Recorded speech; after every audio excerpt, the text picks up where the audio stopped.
शिक्षण क्षेत्रातील ताज्या घडामोडी पहा फक्त KB न्यूज TV महाराष्ट्र या चॅनलवर। केंद्रीय परीक्षा परिषदेकडून घेतली जाणारी CTET परीक्षा दिनांक 7 व दिनांक 8 फेब्रुवारी 2026 रोजी संपूर्ण देशामध्ये घेण्यात येत आहे।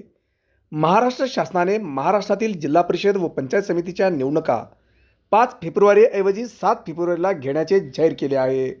त्यामुळे राज्यातील संपूर्ण शिक्षक वर्गात संभ्रमाचे वातावरण निर्माण झाले आहे। शिक्षकांना न्याय मिळण्यासाठी शिक्षक समन्वय समितीच्या वतीने निवासी जिल्हाधिकारी आणि मुख्य कार्यकारी अधिकारी यांना निवेदन देण्यात आले। निवेदनाविषयी बोलताना वीरभद्र यादवाड म्हणाले की महाराष्ट्र राज्यातल्या 12 जिल्हा परिषदच्या निवडणुका 5 तारखेऐवजी 7 तारखेला घेण्याचा राज्य निवडणूक आयोगाने निर्णय घेतलेला आहे आणि त्या निर्णयाच्या संदर्भात सोलापूर जिल्ह्यातल्या सर्व संघटनेच्या समन्वय समितीच्या माध्यमातून सोलापूर जिल्ह्याचे जिल्हाधिकारी कुमार आशीर्वाद साहेब आणि सोलापूर जिल्ह्याचे मुख्य कार्यकारी अधिकारी कुलदीप जंगम साहेबांना समन्वय समितीच्या माध्यमातून आम्ही नुकताच त्या ठिकाणी त्यांना निवेदन देण्यात आलेलं आहे। कारण 7 तारखेला संपूर्ण देश पातळीवरती TETची परीक्षा चालू आहे।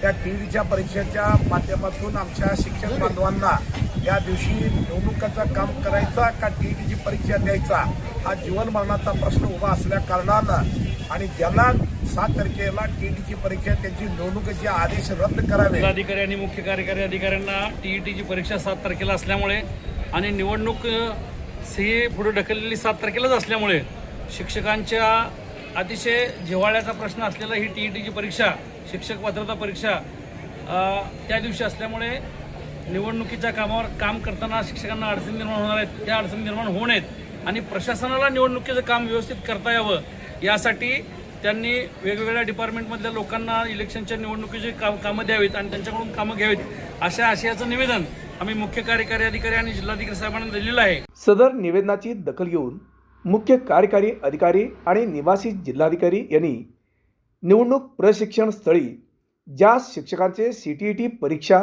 दिनांक 7 फेब्रुवारी 2026ला आहे त्या शिक्षकाकडून अर्ज स्वीकारण्यात येत आहे। अशा किती शिक्षकांचे अर्ज येणार आणि त्यावर प्रशासन काय निर्णय घेणार याकडे जिल्ह्यातील शिक्षकांचे लक्ष लागले आहे। शिक्षण क्षेत्रातील ताज्या घडामोडी पहा फक्त KB न्यूज TV महाराष्ट्र या चॅनल।